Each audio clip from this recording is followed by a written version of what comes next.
working fine tonight. I'm getting the levels, so I think we are good here. So we'll start out with our evening weathercast. All right. Looking this way in Texas, we've got the southerly gradient back, and there it is.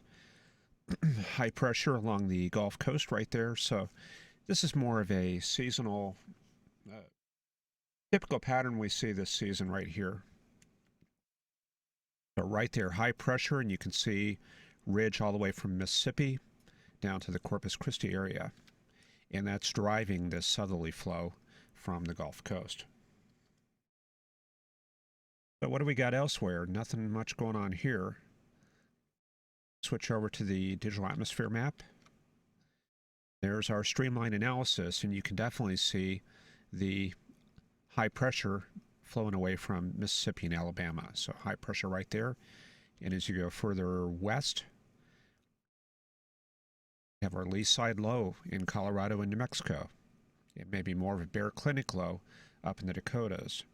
As we go further west, looks like we might have a frontal system starting to work its way along the west coast right there.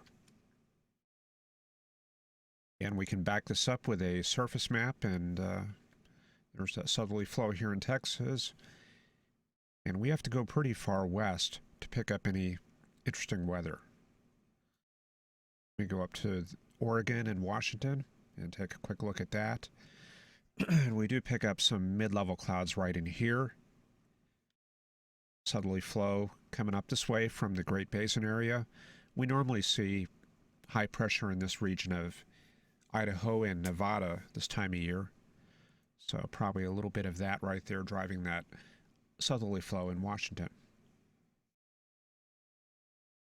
So not much going on here in the U.S. Very quiet pattern. In fact, even to find snow cover, look at that, Canada is pretty dry.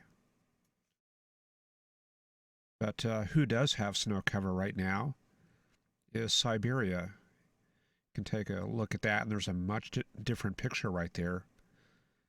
Snow all the way down to Khabarovsk here in Irkutsk, and we can take a look at that on the surface map, because eventually that will affect the weather here in the U.S.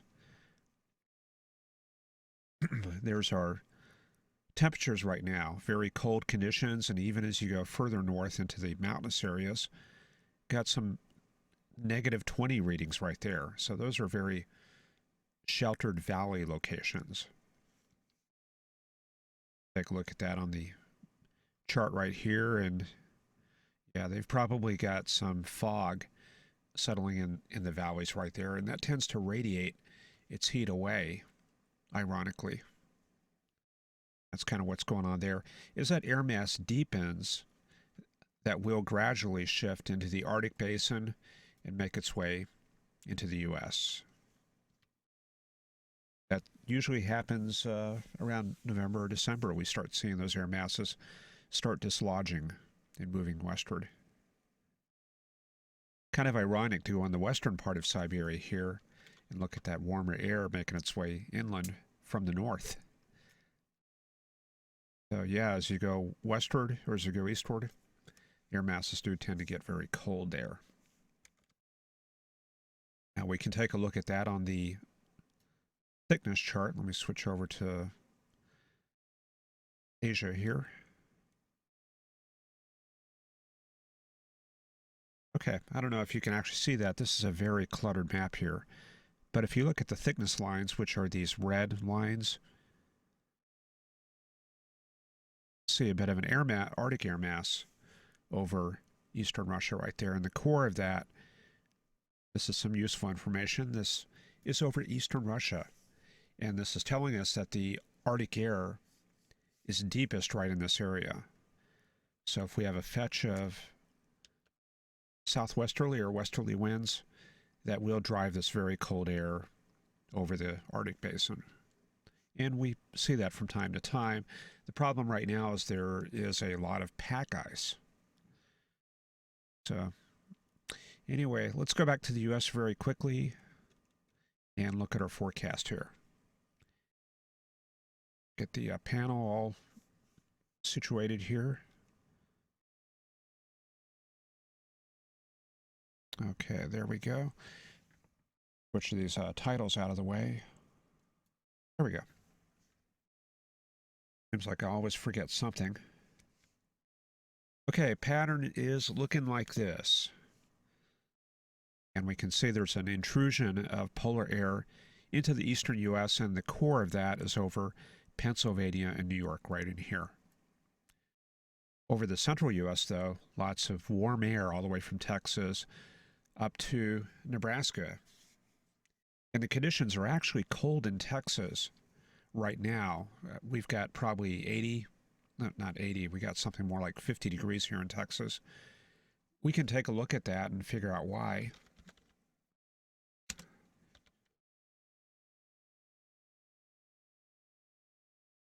We'll take a look at the soundings at the University of Wyoming. This is a good place to pick up some of those charts because they have worldwide coverage. And I'll click on that very quickly for Fort Worth. Get our sounding back. Here we go.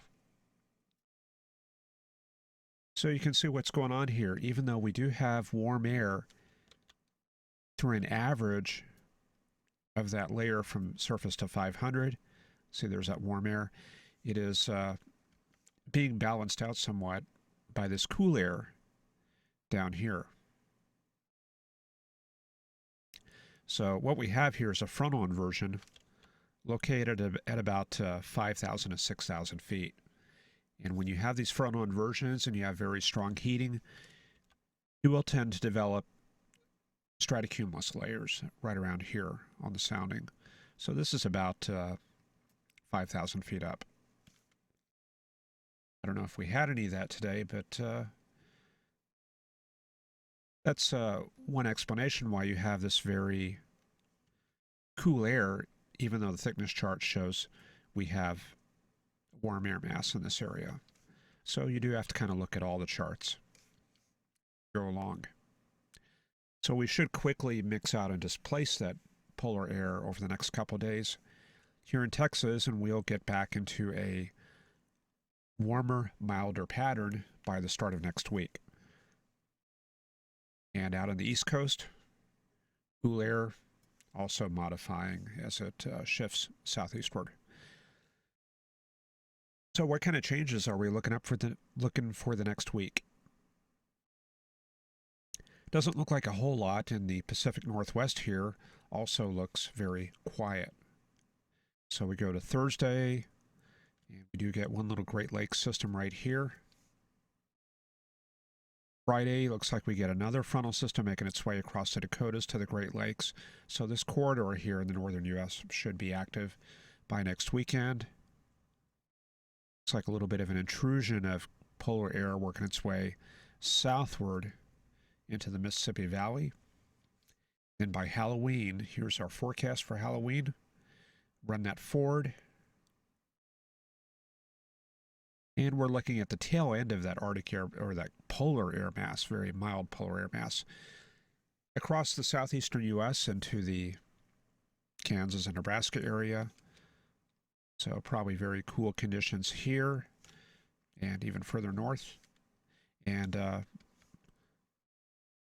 pretty quiet here. Then for the next week, now we're starting to see a change in the charts. We are getting pretty far out there, but the GFS is indicating by November 3rd, situation is looking like this, and that's driven by this Pacific high out in the Pacific Ocean right there. So there's our Pacific air mass pushing eastward into the Pacific Northwest right there.